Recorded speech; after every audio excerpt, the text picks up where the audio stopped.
Perfect. Amazing, amazing, amazing. Alrighty, it looks like folks are still trickling in for this conversation. Good afternoon or good morning to those who are on the West Coast, and good evening to those who are in London. My name is Sherrell Dorsey. I am your host for this conversation, for this plugged in conversation. And welcome back to our series, which amplifies Black and Brown LPs and GP voices in this space of climate as well as impact investing. We have a tremendously special guest with us, Raggeria Goddard. Got a chance to connect with her. She is formerly of GM. Ventures in leading just so much within the startup ecosystem as it relates to mobility and transportation. And she has now moved into the investor role and sharing her expertise with us on this aspect of both smart cities as well as, again, what we can be doing in this space of mobility and transportation. So we are definitely in for a treat this afternoon as we really dive into more of the mechanics of what it really takes to, invest into mobility projects and also the critical nature. We were just having a conversation before we jumped in here. I live in Miami. It's hurricane season. There's a ton of, flooding in different parts of the city. And when we think about infrastructure and we think about mobility, especially when it comes to weather, there's lots of questions. And I think investors can really, really do a service both to people and to companies to be thinking about these bigger, day-to-day issues that we have in our cities and communities. Raggeria, thank you so much for joining us. Thank you for having me. I'm excited about this discussion. Amazing, amazing. So, what I love, number one, is that you are born and bred Detroit. Did I get that right? You Born and did get that bred. right.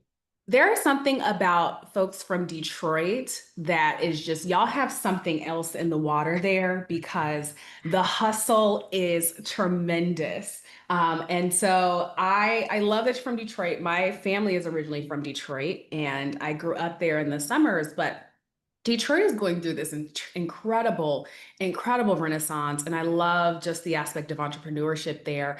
Can you talk to us just a little bit about, your prior work, and kind of what got you into this space of investing?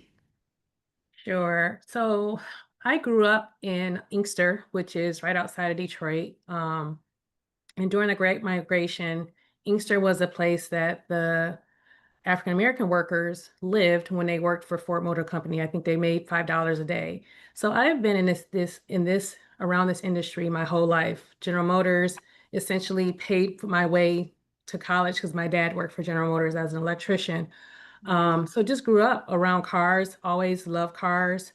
My brother was a tool head, so when he was underneath the car, I'm following behind him, and I was underneath the car as well. Yeah. Um, and then full circle, I, went to college for finance, worked in banking for a good portion of my career, and then got recruited into automotive. And it's honestly like the merger of two of the best worlds that I was heavily passionate about, very passionate about finance and money and investments. And then obviously always been around the auto industry. So it was basically crashing those two careers into each other, and also having a front row seat in the evolution of mobility and transportation as it shifts. We're in a full disruption, and so the market is swiftly changing. And as a result of sitting inside of the automotive industry, I began to see segues, and I begin to see really big opportunities where the organizations will not necessarily invest. Like they're owning their part by building the actual vehicles.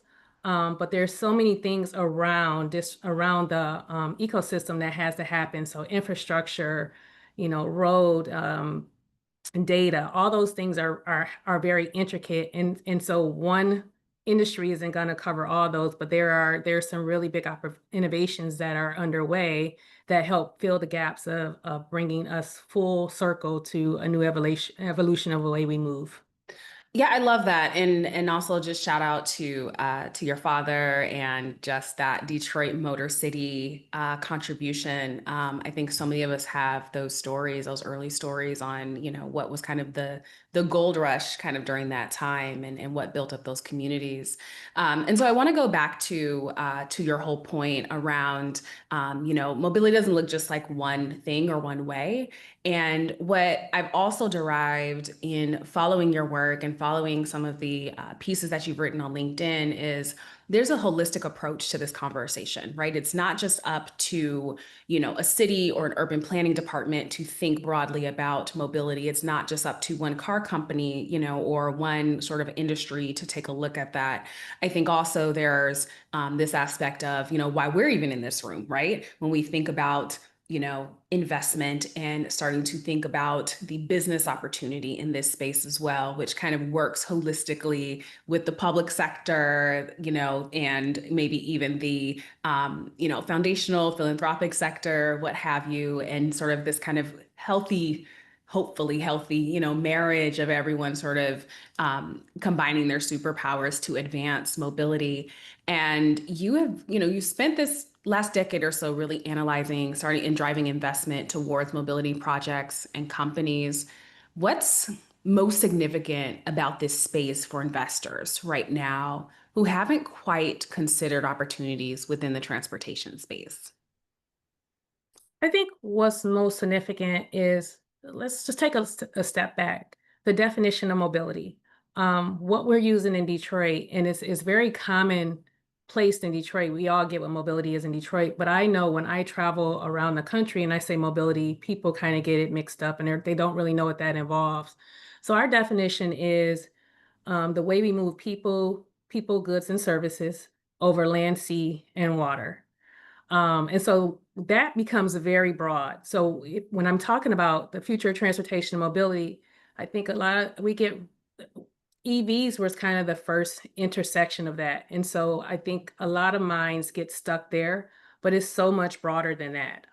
We're finally having a conversation where we're using the EVs and infrastructure in the same sentence, right? Because you can't have EVs without the infrastructure, and infrastructure is more than charging stations. It's behind the plug, right? Behind the wall. Yeah, So that's the grid. It's optic fiber, it's cloud storage, it's all the yeah, things. Um, Also, I would say mobility falls into deep tech. So when the vehicles and all these different assets, the advanced air mobility, eVTOLs, drones, all of those are using some really deep logic tech with AI. yeah, Um, so I guess the biggest takeaway that I want people to understand is way broader than just mobility. Like there are lots of overlap from other industries. So tech, deep tech, communication, insurance tech, like all these things are wrapped up into right. mobility. And some are probably already investing in these spaces and not necessarily linking it to mobility, but it's very intricate that all these things work together. We can't have one without the other.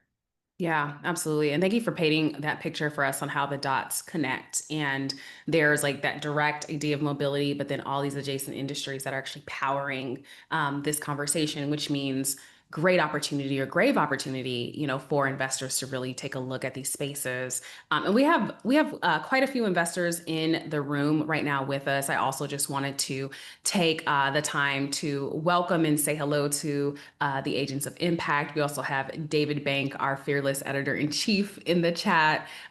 Folks who are from various industries. So it looks like Dorothy Adams in Connecticut. Christopher Wilson in doing critical infrastructure in agriculture as well as energy. Great to have you in the room. And to everyone who's joining us this afternoon, feel free to use the chat to drop any questions you may have for Raggeria. I promise I will not hold her hostage. I will also allow some questions towards the end of the conversation. So definitely drop your questions in the chat. And also, if you feel comfortable just dropping, your name, maybe your LinkedIn, or just where you are joining us, so we can make sure that we are keeping this conversation flowing and making connections here as part of the Impact Alpha community. And so, all right, so Raggeria, I want to talk about the elephant in the room. I think every day we get new news about lots of different cuts and funding freezes, projects that have been canceled, billions of dollars of projects that have upended entire, communities and municipalities that have been working really, really hard to take advantage of the IRA dollars, that were promised in the last administration, and now they're not seen as critical policy needs, right? In this new administration, so that affects this space. It affects the marketplace. It affects obviously lots of companies that were looking at these, federal dollars to really expand their businesses, create jobs, right? Which was just really significant. And so they've been this kind of death knell to infrastructure, even like, electric vehicle expansion, right? I drive an EV, and thankfully, like my apartment complex has a charging station that I get to use. But I know many of us were hoping to see more of that expansion, right? Um, Amid this, I still see investors such as yourself continue to believe wholeheartedly in this space, to raise capital in this space, and to continue to keep your eye on the prize, in believing that this is not only a great business opportunity, but significant for, the future of our country or society at large. How can investors think about this industry, by ways of which technologies and infrastructure projects can still see growth through private capital, whether or not public capital comes through? Would love your thoughts on that. Yeah, it, it is a shame that a lot of the IRS dollars have been rolled back, but I don't think that will stop. We have, if you drive around, drive past car dealerships, the lots are full of EVs. There are EVs on the road, and so EVs are here to stay. They're not going away. Um, and I know that I never so I think what we're seeing is we're seeing more fleets that are changing to EV. In Martha's Vineyard, their buses are EV. A lot of cities are using EV vehicles. They're converting their fleets over, and so those are oftentimes private dollars, right? And that's a controlled environment, which is why these companies are converting their fleet. It's a controlled environment where they can actually charge their vehicles. Um, and I see a world where there probably will be, if we don't get more state funding, I see a world where some of these corporates or these organizations will share some of their charging infrastructure. But also as we look at developers, new buildings that are being developed, they're putting EV chargers in their parking structures. A lot of businesses have one or two EV chargers in their lot, sometimes more, depending on what the company is. So I think there is definitely a space for private enterprise dollars to go in, and that's necessary. That was already happening pre-IRS um, projects going through. Um, but I also think, well, one other thing I'll say is technology is becoming more and more advanced. So we're seeing batteries that hold, you're able to get more mileage out of the batteries. Well, like China has batteries that they charge themselves. Inductive charging in the roads, that's probably going to be private dollars or municipality dollars, not necessarily federal dollars. So I think the path forward is still I think it's still lush. I think we're gonna continue to see infrastructure pop up using private dollars and still some federal dollars. Here's the caveat. So the IRS dollars were emitted, but what happened was the infrastructure behind the plug is where they're behind the wall. That's where there wasn't enough workforce development to be able to do the trenching and digging to lay the fiber optics to be able to plug into these charging stations. So that's where the real issue is. Yeah. And that's needed no matter what. That same infrastructure that we've used to charge our vehicles, we're using that for AI. We're using that for mining crypto. We're using that for the humanoid robots, all these things that are coming online, they still need they need the energy available so they can stay charged. So while we're not calling it EV infrastructure, it's not charging stations, that energy infrastructure is still being created. Renew, we're starting to see. So I think Facebook or Meta, they're investing in these large renewable farms. Yeah, And so that's, part of that is battery storage that will flow into the grid. Like if the grid doesn't have capacity to output for the output of energy that's needed, there's right. alternative sources. So I think we're seeing a mixture of things. It's very expensive to dig and trench, and so that's why we're seeing these backup and renewable battery storage opportunities.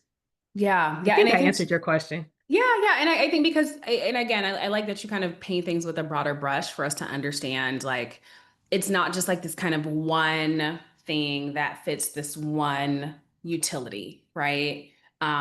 It's not just like me being able to have access to a charging station. It is the infrastructure behind it that's going to power every future opportunity and technology that we may need and want within our cities. And then there's the cost and the kind of the opportunity as well. And when we think about overall infrastructure within our communities.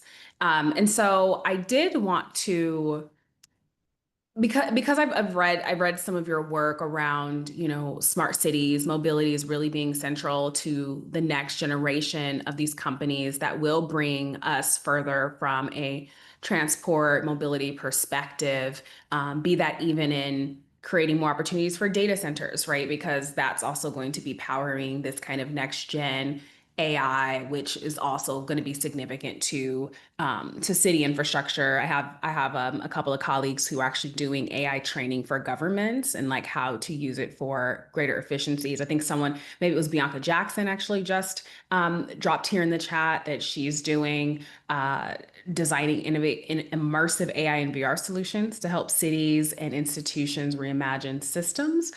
So digital infrastructure being a big part of that.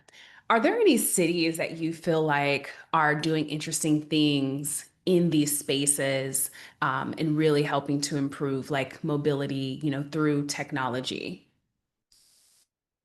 Yeah, I mean, I'm a little biased with Detroit, but being the motor city, I think they're really leaning into what it looks like to get to full adoption EV, AV.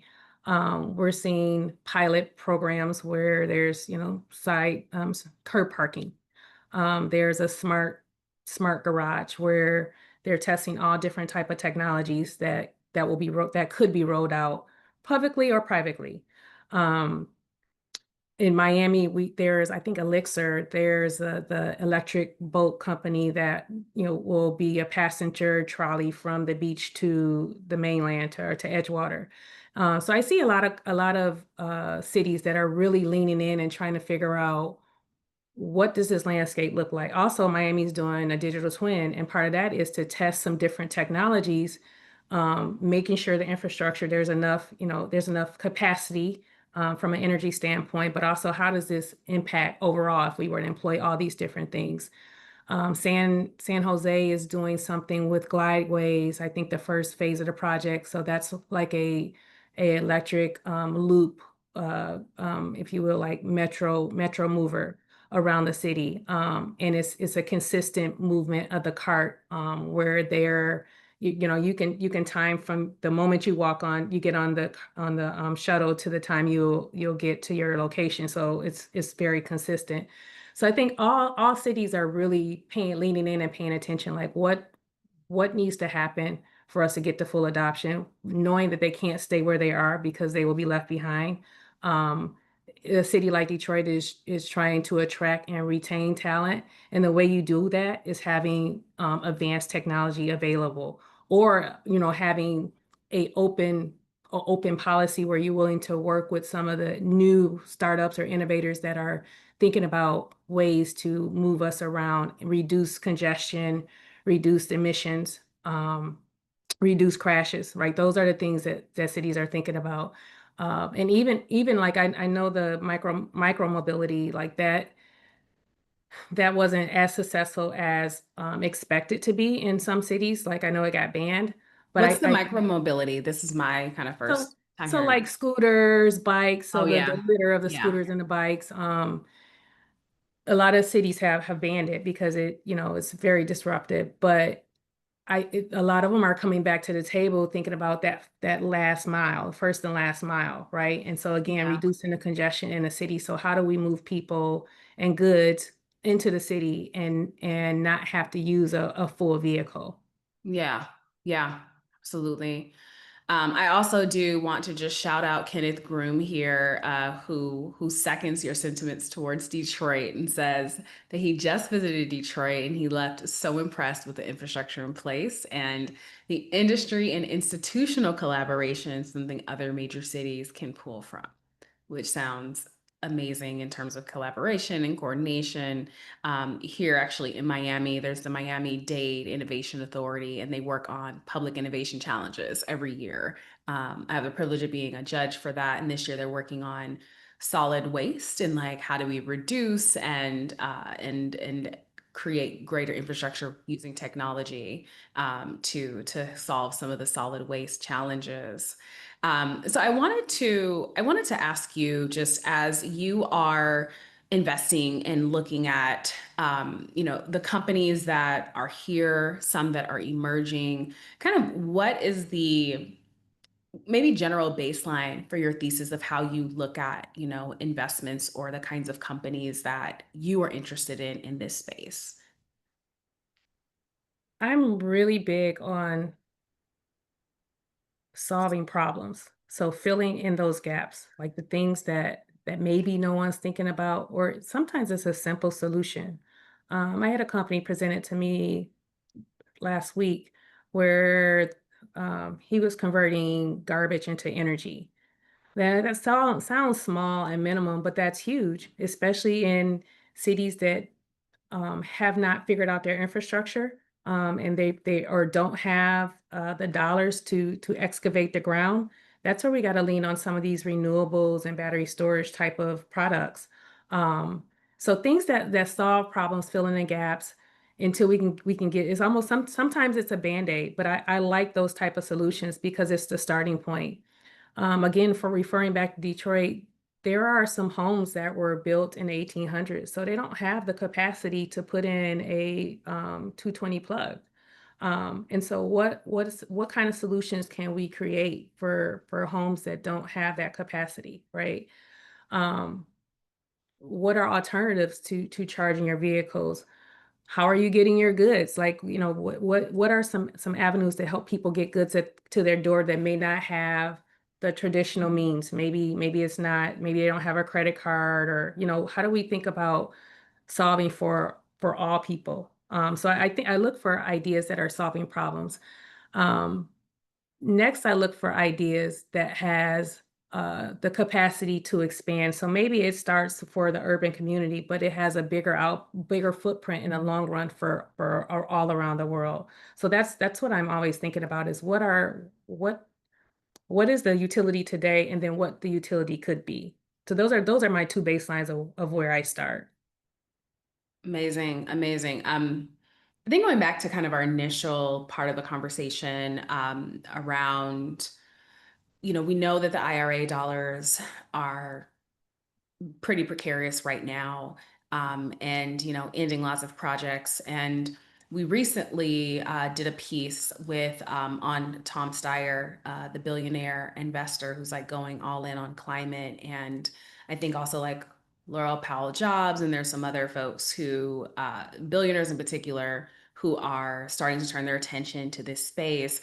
I'm curious, in your neck of the woods, and also just in this space as you are in these smart city conversations and what have you, are you seeing a transition from maybe a decade ago when you started in this work around mobility, or not started, but have been kind of catalyzing capital in this space? Are you seeing attitudes shift amongst the investor community, or kind of that private wealth community that's starting to see this as not just an opportunity, but also a kind of critical thing that they should be doing as like yes, we should invest and there's money, but also like we all live here on the planet as well, and we should be concerned about these issues. Just curious if you're catching any of those sentiments. I think there's so much overlap that the answer is absolutely yes, right?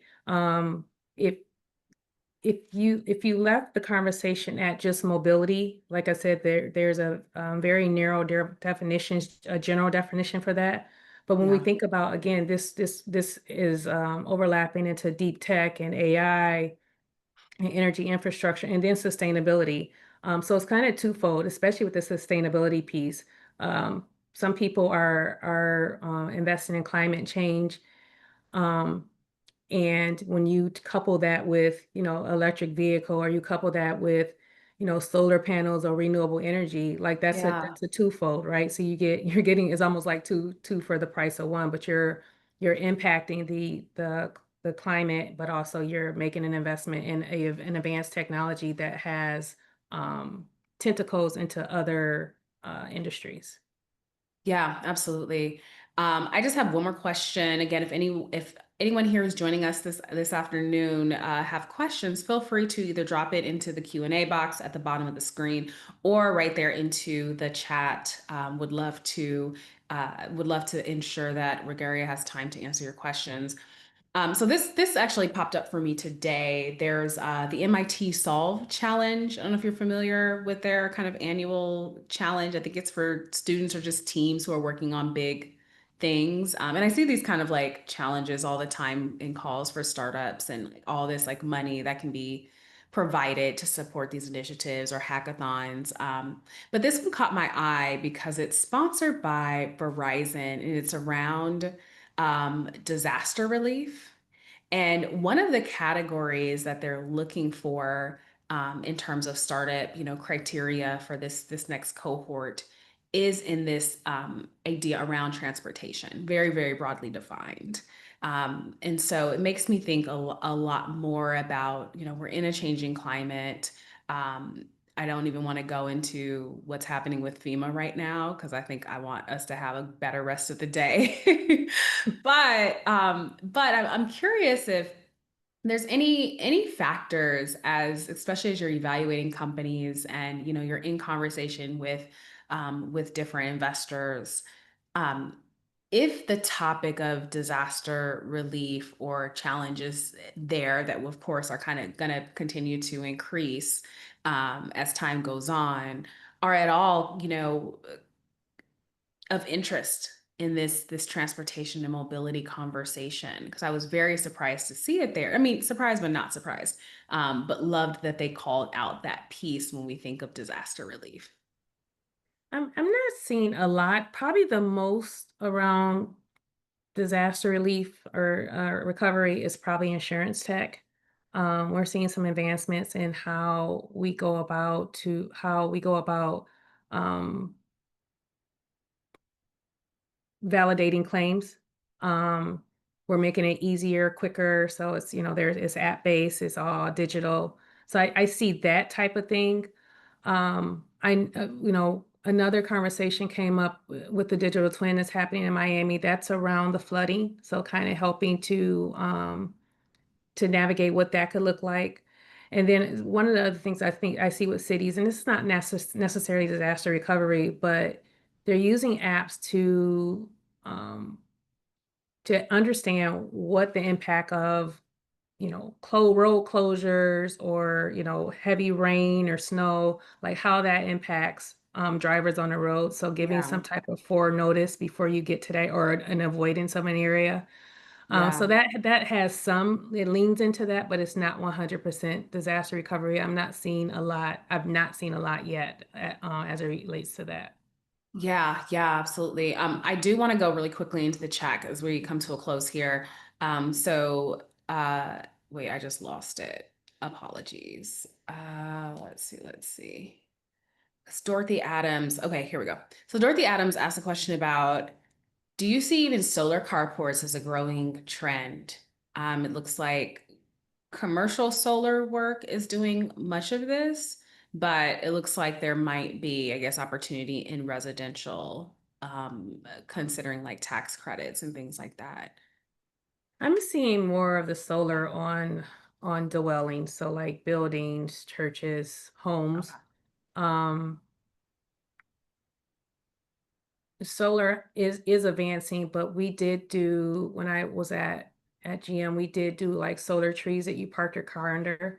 The remittance of energy was so low, like your car needed to be parked there for, probably longer than you're going to park it to get any significant energy back into your vehicle. Um, so no, I'm not seeing a lot of it, but I think that coupled with something could be a really good idea. Yeah, yeah, and I think goes back to your point around like, the grid, right? I think we're all looking at like grid modernization and getting power into the grid and energy storage and things like that. So Hmm. thank you for the question, Dorothy. All right, I do need to close. Thank you for this Went for so this fast. time regard. I know it goes by so quickly. Raggeria, where can people connect with you if they'd like to learn more about what you're doing from an investment standpoint, or generally kind of follow your work and future portfolio companies? LinkedIn is the best place to find me. I do a monthly newsletter and sometimes an inter-month output on something that I'm seeing. And I respond pretty quickly on LinkedIn as well. Amazing, amazing. Well, we greatly appreciate you. And I also greatly appreciate all of you who jumped in today and asked great questions and also shared more about the work that you all are doing. Thank you again, Agents of Impact, who are also in the room, and to our incredible team, Isaac Silk, who helps us get everything organized so that we can be in virtual spaces together. And again, to David Bank, our incredible and fearless editor in chief. And Raggeria, thank you for the work that you do and also for keeping us on our toes in a space that is highly impact driven, highly climate driven. And we're looking forward to following your insights as well. Thank you. Have a great day. Have a great day, everyone. Thanks again.